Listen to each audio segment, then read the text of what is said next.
కొండగట్టు ప్రమాదంపై స్థానికులు తీవ్ర ఆవేదన వ్యక్తం చేశారు. ప్రభుత్వ నిర్లక్ష్యం వల్లే భారీ మూల్యం చెల్లించాల్సి వచ్చిందని మండిపడ్డారు.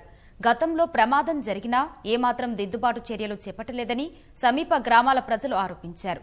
రహదారి పక్కనే ప్రభుత్వ భూమిని కబ్జా చేసి తవ్వకాలు చేపట్టారని జనం మండిపడ్డారు. కొండగట్టులో బస్సు ప్రమాదం జరిగిందని తెలిసిన స్థానికులు ఘటనా స్థలానికి భారీగా తరలివచ్చారు. జరిగిన ఘోరం చూసి తీవ్ర ఆవేదన చెందారు. సరైన రోడ్డు మార్గం లేకపోవడం వల్లే ఇంతమంది బలయ్యారని ఆరోపించారు.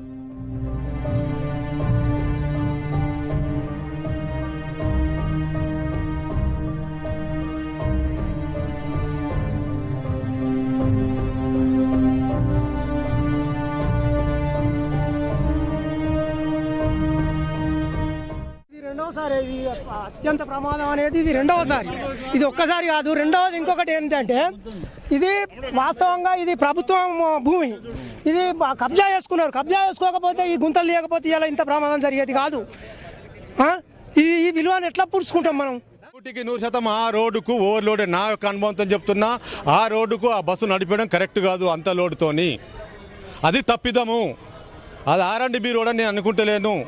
దేవస్థానానికి సంబంధించిన రోడ్డు అది ఎక్కేటప్పుడు కొంచెము సునాయాసంగా ఉంటుంది కావచ్చు. దిగేటప్పుడు ప్రమాదాంచుల లోపలనే డ్రైవరు చాతచక్యంగా ఓపిక్గా వస్తేనే గమ్యస్థానాన్ని చేరుతాడు. ఆటోలు, ట్రాక్టర్లు, జీబులు ఎన్నో రకాల యాక్సిడెంట్లు అయినప్పటికీ కూడా దాన్ని అరికట్టలేకపోవడము అందరిది, పౌరులుగా మనందరి బాధ్యతనే. ప్రమాదకరంగా ఉన్న ఈ రహదారిని గతంలో మూసివేశారు. స్థానికంగా ఆటోలు, జీపులు నడుపుతూ ఉపాధి పొందేవాళ్లు మార్గాన్ని తెరవాలని ఆందోళనలు చేశారు. ఫలితంగా దారిని పునరుద్ధరించారు. తాత్కాలికంగా రైలింగ్ ఏర్పాటు చేసి అధికారులు చేతులు దులుపుకున్నారు.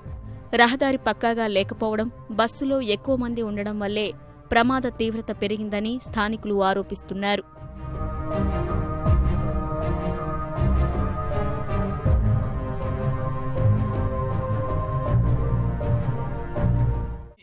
ఇది మొదటి ప్రమాదం కాదు. గడిచిన 10 సంవత్సరాలుగా జరుగుతూనే ఉన్నాయి. ప్రమాదాలు జరిగినప్పుడు అక్కడ బ్యారికేడ్స్ పెట్టిరు, వెహికల్స్ నాటాలోడు. వెహికల్స్ అలో చేయలేదు. కానీ ఈ మధ్యనే ఈ DM గారు కక్కుర్తిపడి మైలేజ్ తగ్గుతుందనో ఇంకోటి పెరుగుతానో ఇట్లా పబ్లిక్ ట్రాన్స్పోర్ట్ వెహికల్స్ అలో చేసిండు. ఇది దారుణం. జరిగిన ప్రమాదం కనీసం ఈ రోడ్డు కానీ మరమ్మతు కానీ ఒక 10 కోట్లు పెట్టినా కానీ ఇలాంటి ప్రమాదం జరిగేది 20-30 మంది చనిపోయే వాళ్ళు కాదు సార్. రైలింగ్తో ఇది ఘాట్ రోడ్ ప్రమాదం సార్. ఇది ఆ రైలింగ్ కూడా ఆగదు. యాక్చువల్లీ వై జంక్షన్ నుంచి 6-8 మంది కన్నా సిట్టింగ్ కెపాసిటీ మించి వెహికల్ తీసుకురారాదు.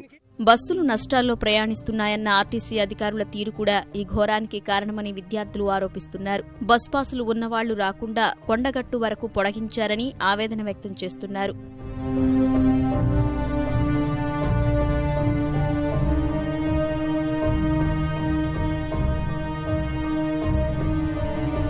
ఘాట్ రోడ్డు పై నుంచి రావడానికి అసలు అవసరం లేదు. పర్మిషన్, అనుమతి ఎలాంటిది లేదు.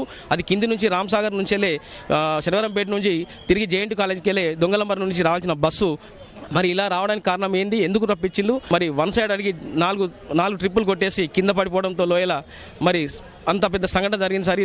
ఇది మా రాష్ట్రంలో చాలా శోకసంతరం నిండిపోయింది. రోజులుగా జగిత్యాల డిపో మేనేజర్ గారు అట్లా నడిస్తే ఆదాయం వస్తలేదని మా గ్రామీణ ప్రాంతాల బస్సును వయా కొండగట్టు చూసుకొని ఘాట్ రోడ్డు దిగేటట్టు ప్లాన్ చేసడం వలన ఈ ఘోరం జరిగింది. ఆర్టీసీ DM పై కఠిన చర్యలు తీసుకోవాలని నేను కోరుతున్నాను. కొండగట్టు ప్రమాదంతోనైనా అధికారులు మేల్కోవాలని స్థానికులు డిమాండ్ చేశారు. వెంటనే రహదారుల మరమ్మతుతో పాటు అభివృద్ధి పనులు చేపట్టాలని గళమెత్తారు.